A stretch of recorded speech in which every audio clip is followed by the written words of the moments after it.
Hola chicos, buenas tardes. Buenas tardes, maestra.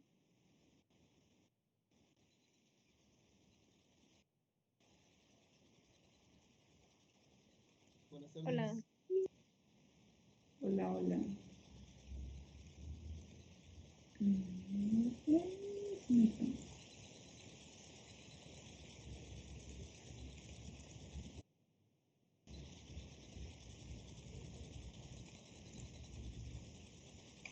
Muy bien, ahí ven mi pantalla, ¿verdad? Sí. Okay. Nos habíamos quedado para terminar el ejercicio de ayer.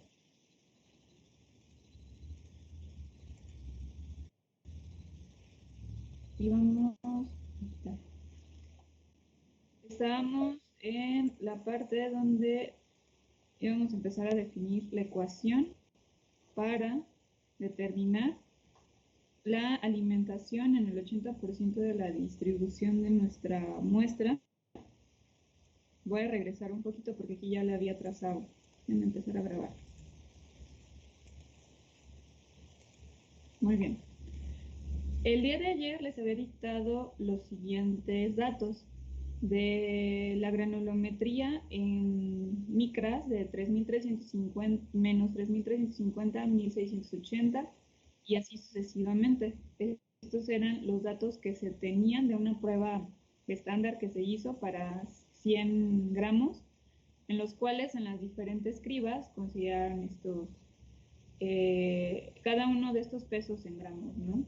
Aquí lo que había faltado el día de ayer de realizar para poder completar la curva granulométrica había sido considerar dos partes de lo que nosotros vamos a agregar que de alguna manera también contribuyen en la distribución completa. ¿A qué voy con esto?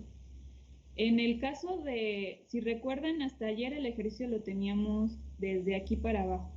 O sea, teníamos lo que había entrado lo que se había quedado en la abertura y que era de un tamaño arriba de 1.680 micras, que contabilizaba 28 gramos y por lo tanto, como son 100 gramos, 28.52% en el caso del porcentaje en peso, ¿no?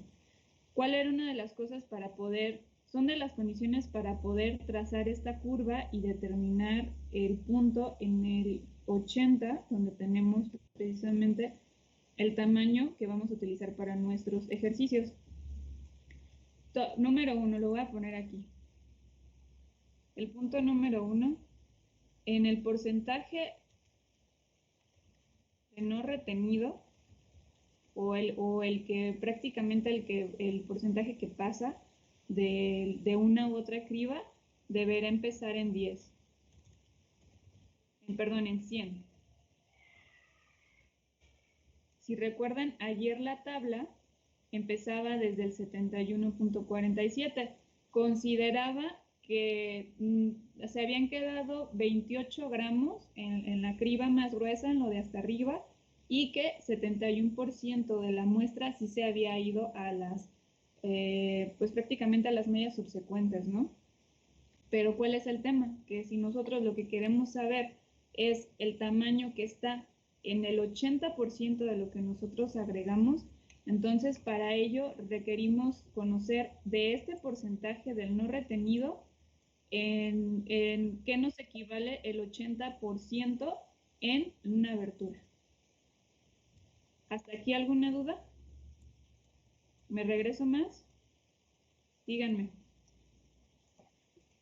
Maestra, ¿puede poner tantito ahí en la fórmula del porciento que está al lado de la abertura, por favor? ¿Este o este? No, el que está abajo de total. Ahí, ¿Este? por favor. Esta Un es abajo, la fórmula. Sí, de todos modos ahorita vamos para allá. Es que yo, Ajá. bueno, ahorita checo cuál será mi error, es que puse algo, copié igual como estaba, pero a mí me da otros valores diferentes. Es que cambió la tabla. Maestra, ¿Sí? un favor, ¿podría poner en cada una de las fórmulas un momentito para checar si tengo bien las fórmulas, Ok, porque bueno, también tengo un error y no sé en dónde. tenemos el tamaño, como les decía, ayer habíamos considerado nada más los datos de la celda B3 hasta la celda B9, ¿no? Que prácticamente nos decía cuánto se quedó en cada criba y en el caso de finos no estamos considerando este valor como tal porque prácticamente se dice que lo que quedó de esta parte, ya lo que es menor a 75 micras, pues se le considera como 19.6, pero ¿qué quiere decir? Que en esa, imagínense que, como les decía, vamos de arriba hacia abajo. En esa última criba o en esa última malla, en el porciento no retenido es porque prácticamente ahí ya se acabó. Todo es lo contrario al acumulado. En el acumulado de todo lo que ustedes van a agregar, en la última, en la que siempre va a ser considerada como fino, su acumulado siempre tiene que ser 100. Por consiguiente, el que fue no retenido sería la diferencia que es 0, porque la fórmula del que pasa o del no retenido es el 100 menos el porcentaje acumulado. Entonces, fíjense, en G consideramos el 100% de nuestra muestra menos el porcentaje que no se quedó. Aquí agregué una criba que prácticamente sería como todo lo que nunca se quedó, que esto que es mayor a 3.350. ¿Por qué? Porque como les comentaba hace un rato, para poder utilizar esta en nuestra gráfica, tenemos que empezar siempre de 100 a 0. Es prácticamente lo contrario al acumulado. En el acumulado tendríamos, a menos que en esta abertura hubiera un porcentaje menor, tenemos que empezar por el último que tenemos aquí, ¿no? Por ejemplo, aquí teníamos en el retenido, prácticamente lo que está aquí, pues casi fue 0.02, casi no se quedó nada, por eso empezamos de 100 y viceversa. Aquí tendríamos que empezar de 100 y terminar hasta en 0 de todo el material que van pasando. Entonces, en la siguiente... Maestra, Ajá. disculpe, la verdad no me resolvió. Le había pedido de favor que pusiera en cada una de las fórmulas nada más un clic en un segundo para poder ¿Pero verificar de que cuál? están bien. ¿En esta, peso? Sí, exactamente, en cada una. A ver, En las tres primeras no hay. En la E es donde empezamos a utilizar fórmulas. Le voy a dar F2 para que vean que se divide el peso entre el total de la muestra por 100.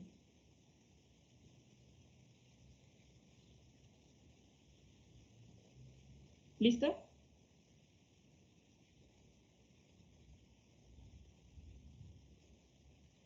Eso es igual en todas. Maestro, disculpe, ¿qué valores utilizó para hacer la gráfica? Es que ese no lo alcancé a ver. En el eje X toman el valor de la abertura y en el eje Y toman el valor del no retenido. Ok, muchas gracias. Seleccionándolo. A ver, Maestra, aquí están. ¿Sí? yo le quería preguntar si no había otra manera de hacer el procedimiento de cuando ya se hace lo de la ecuación. Lo que pasa que ni en el pasado ni en este me ha quedado pues el resultado. La forma, digamos que haciéndola con Excel es más fácil porque pues ahorita todos tienen acceso a su computadora y pueden utilizar Excel para calcularlo. El otro procedimiento sería utilizando unas hojas como las que les voy a mostrar. Esas son, no sé si en algún momento en su vida, porque ya no son muy comunes. Déjenme se las muestro. Utilizaron este tipo de hojas. Son de estas. ¿Me voy a acercar un poquito? ¿Sí las conocen? Sí, son las que usamos para comportamiento, para graficar las milimétricas. Ah, ok. Estas las pueden utilizar. En las milimétricas sería exactamente lo mismo. Por ejemplo, me voy a acercar un poquito. En el eje, ahí pueden graficar en el eje X, los valores, prácticamente lo que tienen que graficar es esto, la abertura. Colocarla en el eje X y el porcentaje de no retenido, colocarlo en el eje Y. Y ahí también es otra forma de hacerlo. Prácticamente ahí lo único que tendrían que hacer es que no haya valores o tomar en cuenta para que les dé todo el rango de valores. Porque si en este caso hacemos el ejercicio de aquí, pues si nos vamos hasta 3350, pues estarlo utilizando bien, ¿no? La escala, para que todos los valores los puedan graficar en el eje X. Pero esta sería otra opción para hacerlo así. Sin embargo, pues por la facilidad con Excel, voy a regresarme un poco al ejercicio anterior si quieren para que vean cuál es la que se tomó.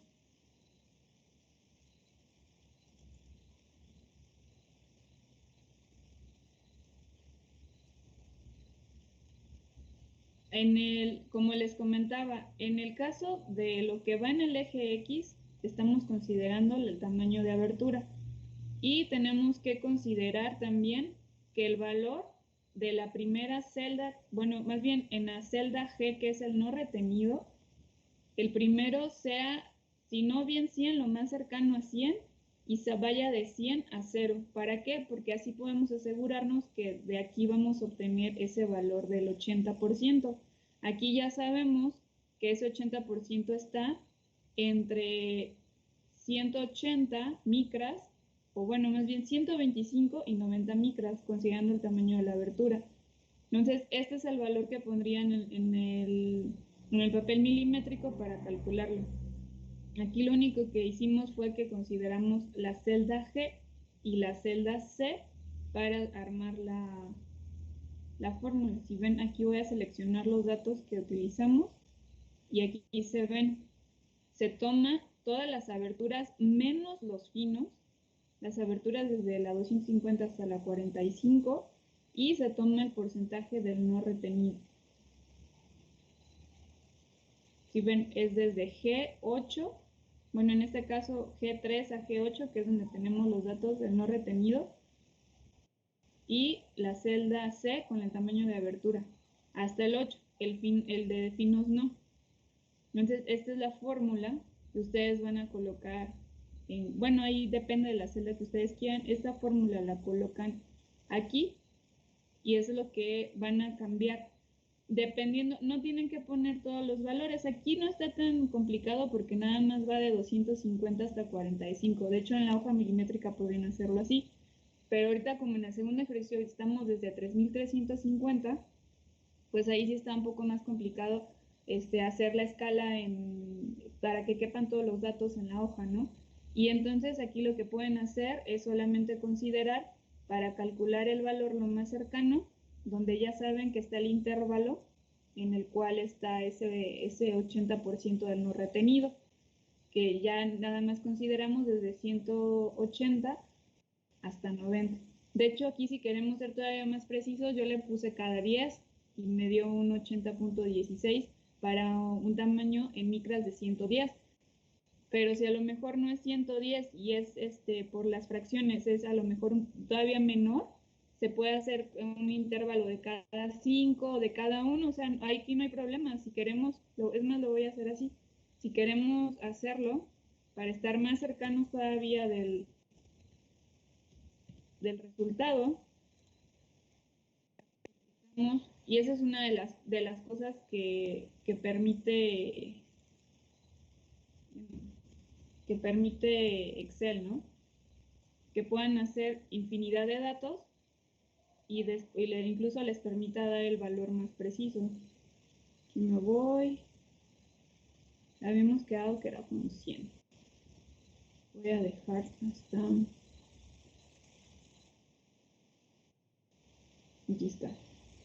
Si la fórmula, ¿cómo pueden saber que la fórmula está bien? Aquí poniendo un valor de 0, por ejemplo. Si ponen 0, les tiene que dar el valor de menos 88.102289, que es prácticamente cuando su X es 0 y este es el valor de la constante. Entonces, esa es la forma de corroborar que efectivamente copiaron bien la fórmula. nos vamos y si lo aplicamos así, vamos a correr la fórmula y nos va a dar todavía un valor más específico. Nos podemos ir a, bueno, no, nos dio el mismo. Quiere decir que a lo mejor está en estos intervalos, en 109.5, ¿no? Pero nos da el mismo valor. Si notan, nos da para alrededor de, aquí con esto está bien, o sea, son 80.16, no hay problema, pueden considerarse como el F80, F80, o sea, el 80% del no retenido, como 110 micras.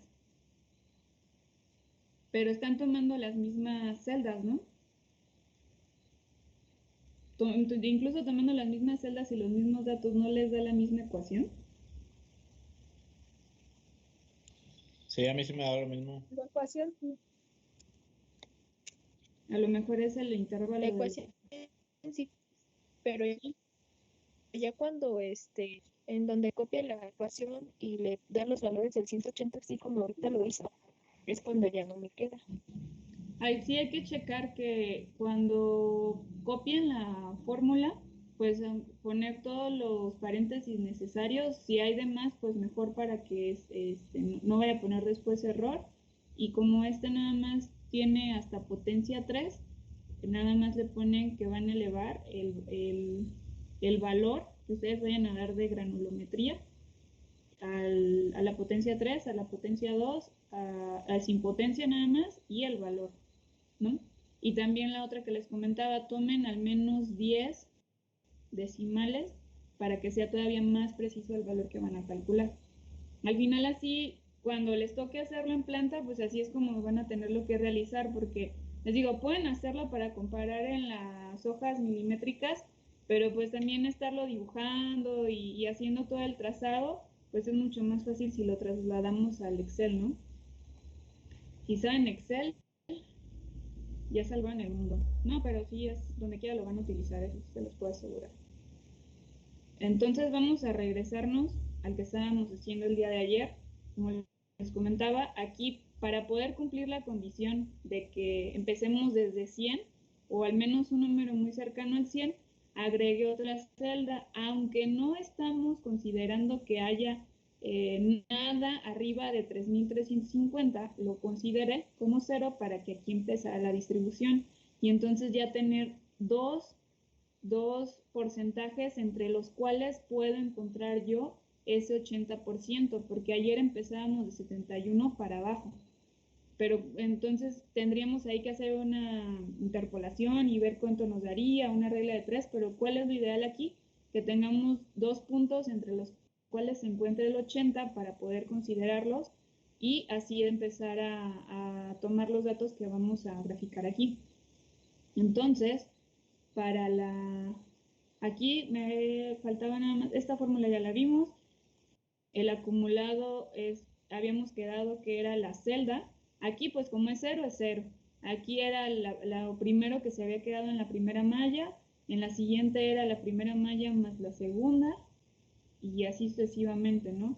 En la siguiente era el peso anterior más lo que sumamos de la malla actual, en la siguiente la anterior más la malla actual, igual la anterior más la malla actual, y todo esto nos tiene que sumar 100. Se los voy a poner aquí como la nota. Entonces les voy a compartir este Excel. El porcentaje de acumulado deberá sumar 100%. Si no, no están haciendo bien el cálculo de los pesos o no están haciendo bien el cálculo del acumulado. El porcentaje del no retenido deberá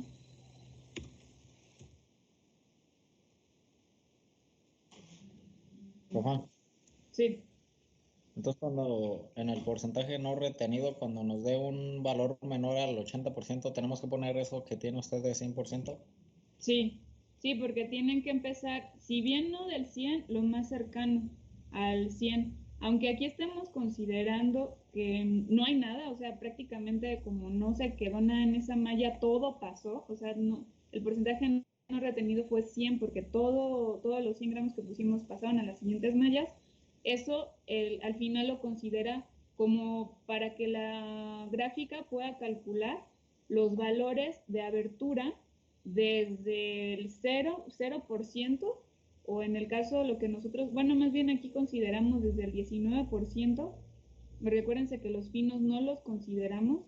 Voy a poner este otro punto para que se acuerden. En la gráfica no se consideran los finos,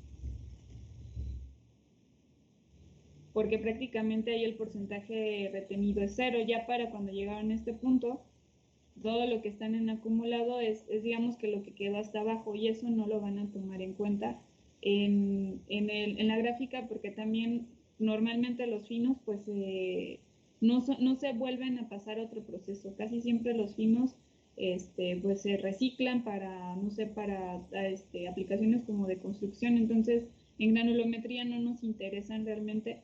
Sí como un dato, porque si estos finos son muy altos, quiere decir que a lo mejor se trituró de más, pero como tal en la distribución no lo vamos a tomar en cuenta. Entonces, para poder calcular esto, tenemos que empezar en un valor cercano a 100 y que en la gráfica, vamos a ver, ahí está.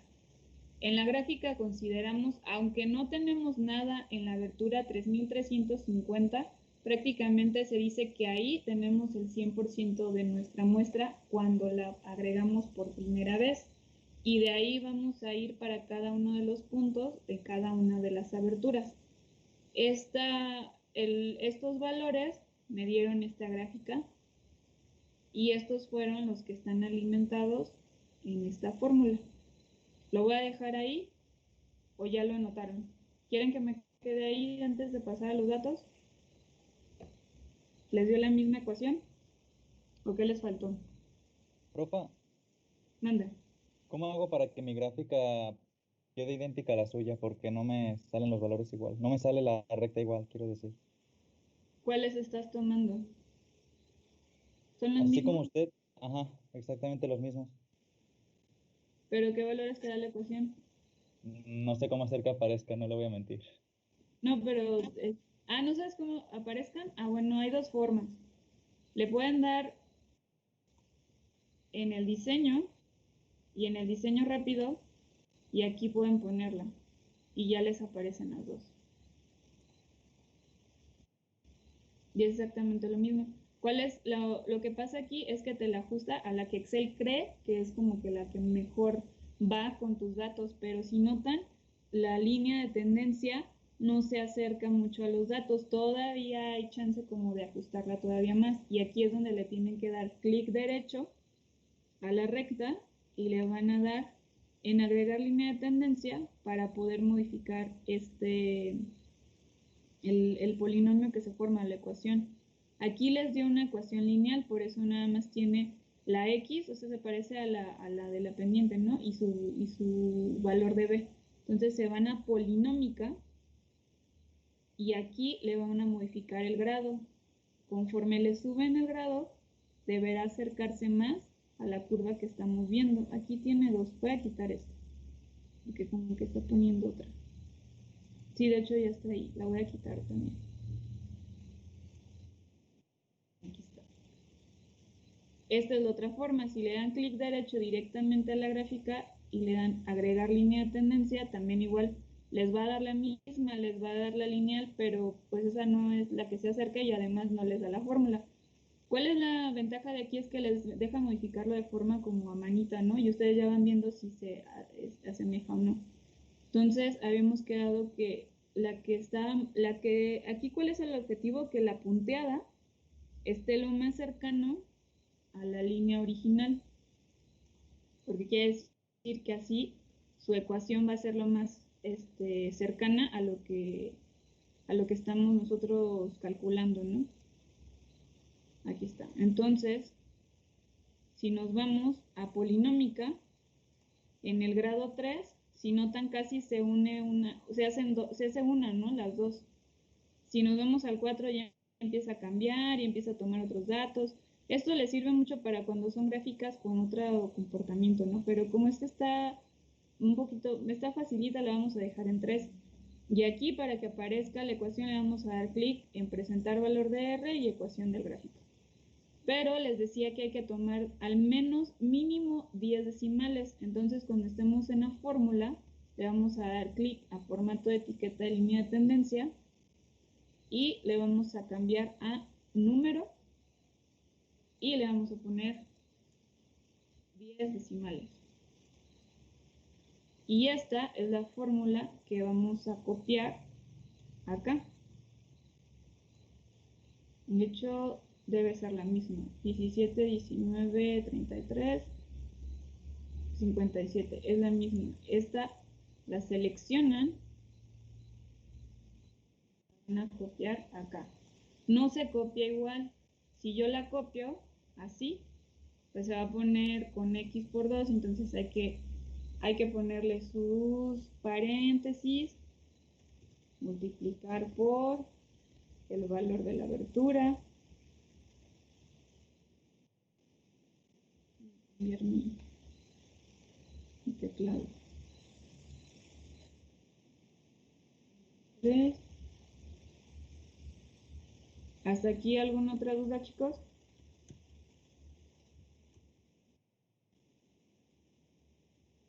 Por de 12 a la 2.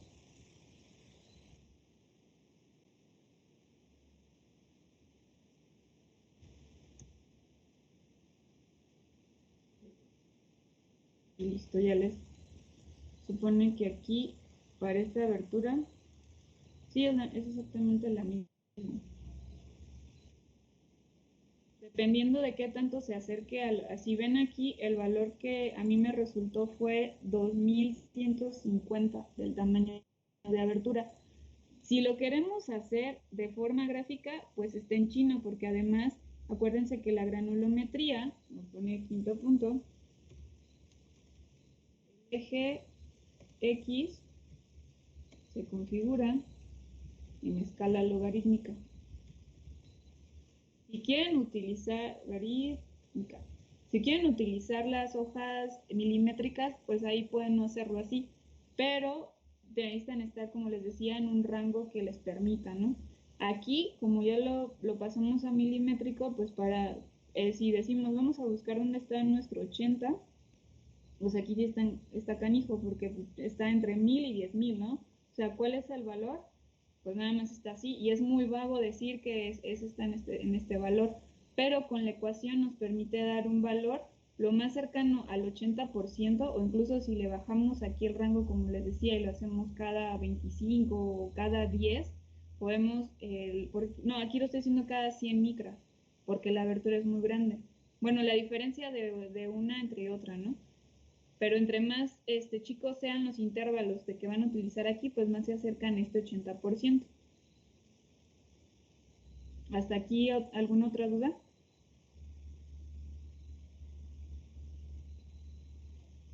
Si les da 2150 prox, inténtenlo con un intervalo más chico, al menos de cada 50 micras, para ver si se acerca más a ese 80%.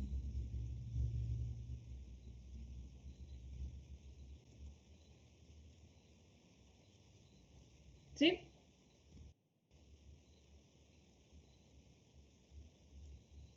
¿No hay dudas, chicos? ¿Siguen ahí? Sí, profe, aquí seguimos. Si no hay dudas, para pasar ya a los molinos, por fin. Profa, Sí. ahorita que se termina la clase, ¿no podría guiarme un poquito con eso de la gráfica ya para no comer más tiempo de la clase? Ah, ok. Yo no tengo clase a las 2. Sí, no hay problema. Nada más poquito porque yo sí también tengo clase, pero pues el maestro es buena onda, me da chance. Bueno, si no, nadie me ha pedido horas de... ¿Cuándo eran los días de asesoría? Los martes, me parece. Pero bueno, ahorita nos ponemos de acuerdo. Voy a pasar a la siguiente porque, pues bueno, todo esto lo hicimos para la parte de trituración. Pero acuérdense que después de la trituración también viene otro proceso, el cual es una molienda en la cual, como les decía, ahora nos vamos a apoyar no solamente de quijadas o de conos o de lo que pueda pegar o fracturarse contra una pared, sino aquí en la molienda vamos a utilizar ya sea barras, bolas, incluso el mineral por sí mismo para poder triturar lo que nosotros estamos procesando ahí, ¿no?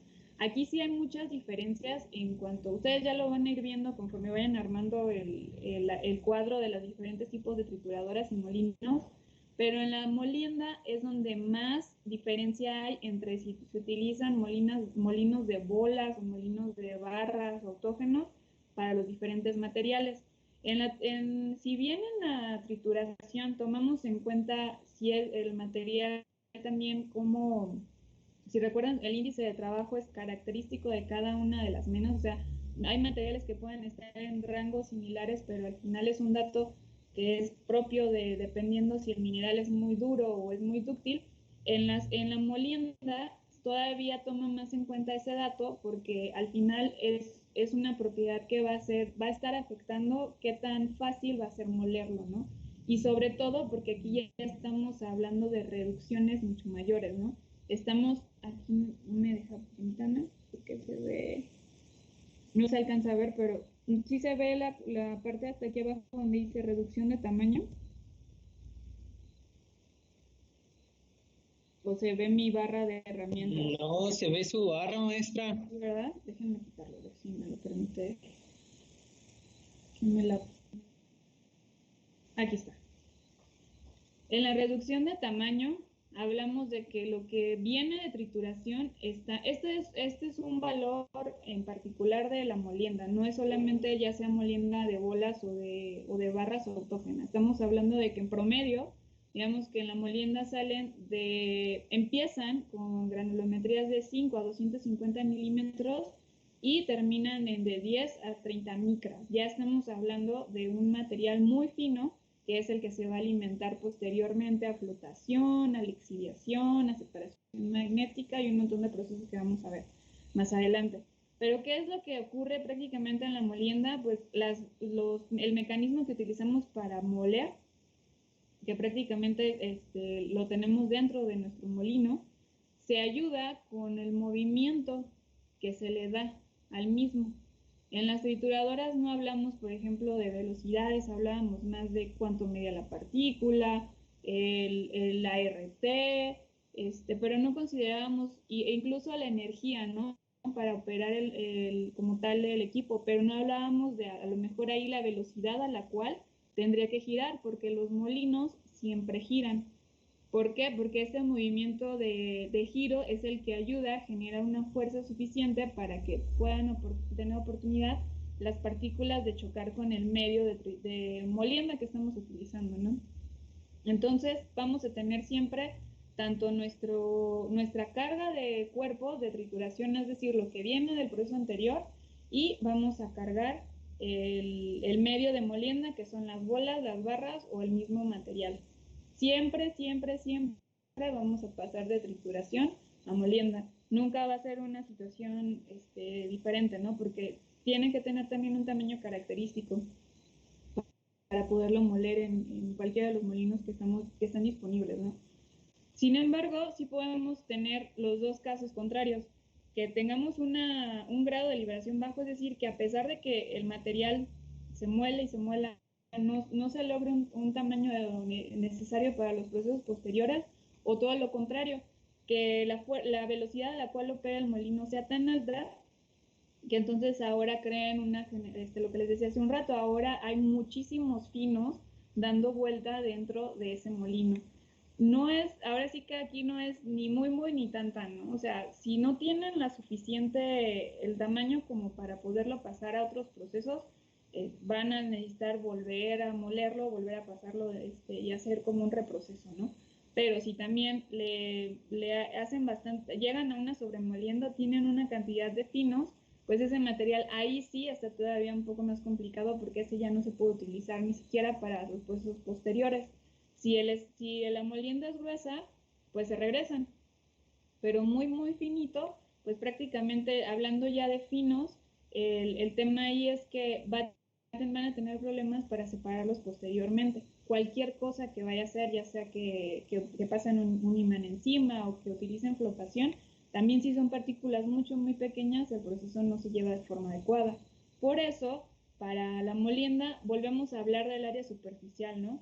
Sí necesitamos una área que nos permita que el mineral como tal reaccione, porque vamos a ver, por ejemplo, en flotación que necesita tener un área en donde se va a adherir la burbuja de aire y los va a llevar hasta una superficie, pero esa área superficial la vamos a determinar parecido a como se hacía en trituración, a partir del tamaño inicial, la cantidad de material que se agrega, el tipo de movimiento de molienda y el espacio entre el material y el medio de molienda.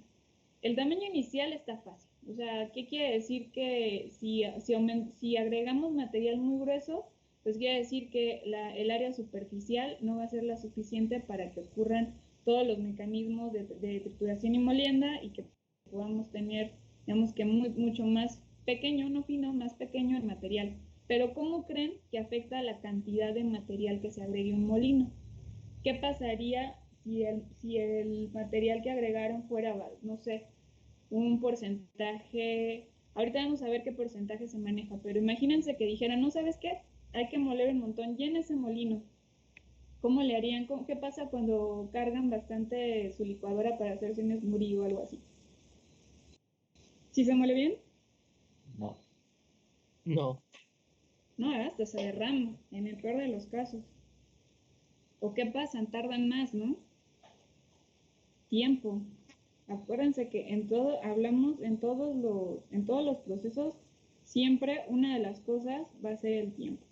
Los gerentes siempre les van a pedir que produzcan mucho más en el mismo tiempo, pero el problema de la cantidad del material en los molinos siempre los van a encontrar así redonditos, como si fuera ahorita les voy a mostrar uno, porque aquí tienen que tomar en cuenta una L, que es la altura, y una D, que es el diámetro. Pero cuando cargan ustedes el material, le vamos a poner aquí, que es un material, se dice que en todo el material hay hasta un 30% de huecos aproximadamente. Si hay una sobrecarga, pues el tema aquí es que el molino siempre va a estar dando vueltas así. Si tienen bastante material, ni siquiera no importa el tiempo que lo tengan dando vueltas al molino, no van a alcanzar a moler lo suficiente para el tamaño de partícula que les están pidiendo al final. Si es poquitito el material que tenemos, ¿qué pasa? Ahora imagínense que en lugar del 70% que se carga aproximadamente, si nada más le ponen un poquitín, como 10% de lo que tienen ahí cargado. ¿Qué hacen cuando en la licuadora agregan, pero muy poquito? Para una salsa, pero nada más le pusieron un jitomate y un pedacito de chile. Se molió muy rápido. Se muele rápido, pero también podemos pasar a eso, ¿no? Que haya una sobremolienda, que también, imagínense el mismo tiempo de operación, pero ahora con menos cantidad. Entonces va a ser más rápido, pero si siguen operando igual, las condiciones que es lo que van a llevar a que ocurra una sobremolienda. El tipo de movimiento, ahorita lo vamos a ver, porque cuando giran y estamos haciendo, hay dos situaciones que pueda pasar. Que prácticamente gira tan rápido que el material ahora, si han escuchado de la fuerza centrífuga, ¿no? Su molino está así, ¿no? Bueno, lo voy a ver precisamente. Fíjense, este es uno de los molinos más grandes. Ay, no me acuerdo dónde estaba instalado, pero lo que les mencionaba es precisamente lo que vemos aquí. Esta se le considera como L, y lo que tiene aquí en el frente, que no se ve, que bueno, prácticamente es lo que está acá. De acá, imagínense que es en medio. De acá para acá es el diámetro. ¿Cuántos metros le calculan? Imagínense que esta es una persona promedio, que les gusta unos 65. ¿Cuántas personitas hay aquí? ¿Cuánto le calculan? ¿Quién da más de diámetro? Unas Yo 5. digo unos, Unos 100. yo digo que son como unos 15. Unos 15. No, Sí, yo Entre también 15 y como 20. mira, aquí creo que está una persona. Miren, aquí está. Fíjense, si una persona es más o menos como por aquí. 1, 2, 3, 4, 5, 6, Maestra no solo 7. mide la sombra y la diagonal y le digo cuánto mide de altura en Ah, la muy bien. primaria. Ah, ok. Estos datos, bueno, te los paso, Gabriel, porque no los tengo, pero prácticamente esto hace la diferencia entre uno y otro molino, ¿no? Hay molinos como este, según yo, la L es muy cercana al diámetro, ¿no? Pareciera, ¿no? Como que L entre D les da más o menos 1, ¿no? Hay algunas donde L entre D les da menor de 1 y otras donde la longitud entre D les da mayor que 1. Estos se consideran como cortos. ¿Qué quiere decir? Que prácticamente aquí se toparían a lo mejor con uno como de este tipo. Es muy largo y el diámetro es muy corto. En el caso de que sea muy similar, pues que es prácticamente 1, el diámetro es igual a la longitud, y cuando es mayor que 1, quiere decir que entonces estamos hablando, bueno, más bien aquí es al revés. Estos, cuando es menor de 1, este sí es muy largo, este es al revés. Este quiere decir que el diámetro es muy grande y la longitud es muy pequeña. Digamos que en lugar de estar aquí, estaríamos como por aquí. Entonces, en este caso, ¿cuáles son los que se utilizan? Depende mucho del material que se va a procesar y sobre todo de lo que se va a agregar aquí. Cuando estamos hablando de cortos, probablemente estamos hablando de bolas que se agregan en el material. Si son largos, estamos hablando de algunos en los cuales tenemos las barras que vamos a utilizar, ¿no? Pero depende también, una de las cosas que vamos a calcular es que no todos los materiales se pueden triturar a la misma velocidad. Depende del material que se esté utilizando, del material que sea de las bolas o de las barras que se van a utilizar para moler, y también de la especificación que requerimos para el tamaño de la partícula final. Entonces, les hablaba, bueno, esto ya lo vimos en el tiempo, precisamente cuando se está triturando, perdón, cuando se está moliendo, estamos hablando de tres principales fenómenos que ocurren. Para empezar, el impacto. ¿Qué es lo que pasa? Ya sea que una bola choca contra el material o material contra material, y eso es lo que hace que empiece a fracturarse, ¿no? Pero también hay tanto movimiento que ocurre dentro de nuestro molino que podemos hablar de abrasión, el roce, el simple roce al momento de pegar, no de pegar e impactar, sino estar una contra otra partícula del mismo material, va a hacer que esta abrasión también fracture al material, sobre todo en las zonas donde hay mucho material, que es en la zona de abrasión. La zona de impacto está más en cuanto a cuando cae por una diferencia de altura, perdón, porque estamos hablando de que tenemos dos efectos, un movimiento en cascada, que está cortito, que veamos que si está rotando así nuestro molino, entonces el material va a agarrar y va a caer, ¿no? Y va a estar haciendo esto, agarra y cae, y agarra y cae. Pero hay dos, el que no queda aquí abajo, sino que se va hacia las periferias, y aquí se forma como una catarata, y el que se queda aquí. ¿Cuál se muele más? ¿El de las orillitas o el que está aquí? En la zona de impacto y abrasión. El que está en la zona de impacto. Exacto. Este tiene una menor granulometría. El que tenemos acá casi no se va a moler. Va a tener el impacto, ¿no? Cuando baja, pero casi no, lo que se refiere a la zona de abrasión, pues no va a tener mucho movimiento ahí, ¿no? En este caso, hablamos incluso de zonas muertas. No todo, por eso les decía, no todo el molino se llena de material. tiene que considerarse una carga en función de ese 30% de huecos que hay dentro del molino y además de lo que vamos a cargar, porque otra de las cosas que diferencian a la molienda es que puede ser en húmedo o puede ser en seco. Si necesitan tener humedad para ayudar a que ocurra ese golpe de impacto para romperla, o bien cincelado o abrasión, que son muy parecidos, en este caso pues podemos hablar de que se va a cargar con un porcentaje de agua, ¿no? O que se va a cargar exactamente como viene de la trituradora. No todos los molinos pueden operar en húmedo o en seco. Ahí depende también mucho de lo que vamos a procesar. Entonces, ¿qué es lo que está ocurriendo al final? Pues estamos agitando de alguna manera, estamos haciendo que el material se impacte para que ayude a molerse más fácilmente.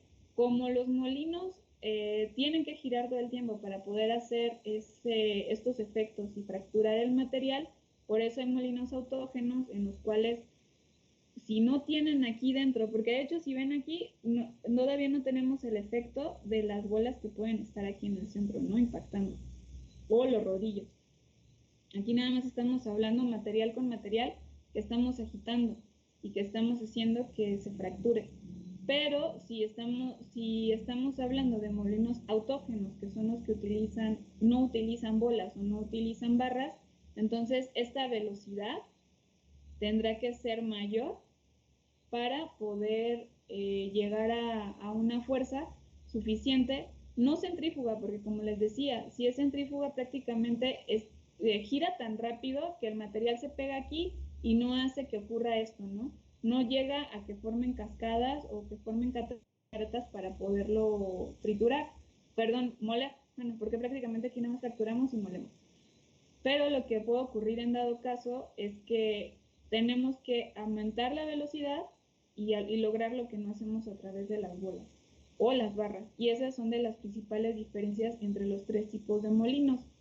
Si hablamos de los molinos de barras, nos vamos a ir de los más rápidos a los más lentos.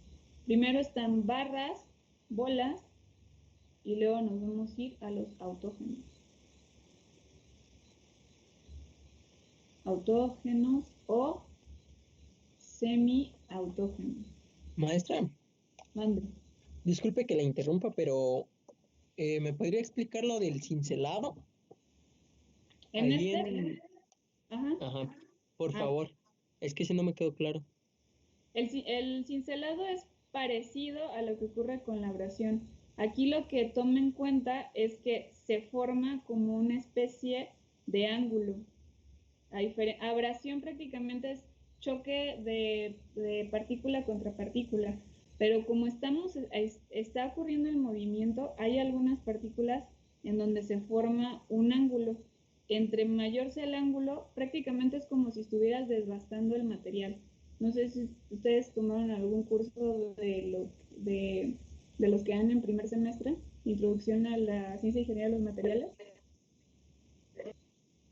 Sí, uno de metalografía allí desbastamos una 01018. Ah, muy bien. Cuando hacen el desbaste, la forma en la que ustedes colocan la partícula afecta el plano que se va a formar. De hecho, no sé si, por ejemplo, en ese caso Marco les dijo, no, si ustedes hacen el desbaste, pero la pieza no está completamente plana, sino la hacen en un ángulo, ese ángulo puede hacer que se formen planos y entonces la superficie les va a quedar chueca, ¿no? No se va, se va a ver, bueno, aquí le estoy exagerando, ¿no? Pero se forman planos. El cincelado es lo mismo. Ocurren, o bueno, vamos a tomarlo para que quede un poco más claro. No lo vamos a tomar de aquí porque aquí prácticamente ocurren. Imagínense que esta es su referencia. Cuando hablamos de cincelado, estamos tomando un valor, un ángulo, puede ser y este ángulo hace que haya desprendimiento de material, lo que en este caso a nosotros nos lleva a la fractura. Esto está más relacionado si es el movimiento que hablábamos, si es cascada o si es el movimiento de catarata, ¿no? Si tenemos ángulos muy grandes aquí, ¿qué quiere decir? Que vamos a tener cortes sobre la partícula, si pensamos que idealmente es redondita, entonces entre más ángulos haya, pues más va a ser el corte que vamos a realizar. Va a ser irregular, pero lo que vamos a lograr es que se fracture más fácilmente. Y eso cambia dependiendo si se muele aquí o si se muele acá, ¿no? Entonces, cuando hablamos de cincelado, ya estamos considerando que se hace como en un ángulo determinado. Por eso ayuda a que se muela mucho más fácilmente. Entonces, les comentaba eso porque una de las cosas que siempre les dicen cuando preparen probetas es que se tienen que preparar completamente planas, porque el tema ahí es que si empiezan a hacerlo con la misma mano empieza a formar como un ángulo, entonces van a recargarse sobre una zona en particular y van a desbastar bastante, ¿no? Y entonces cuando la coloquen en el microscopio, pues no la van a ver adecuada. Si eso lo transportamos, digamos que a lo que ocurre dentro del molino, en la parte donde hay mucho más movimiento, en la zona de impacto, porque aquí prácticamente tendríamos los tres, lo que se genera por el roce, que es abrasión, lo que se genera por el impacto, que es al momento de que cae la partícula y pega contra los bordes del molino, y el cincelado, que es al momento de caer y que se forme un ángulo, ¿no? Ya sea que sea como catarata o que sea como, no, al revés, que sea como catarata o como cascada aquí.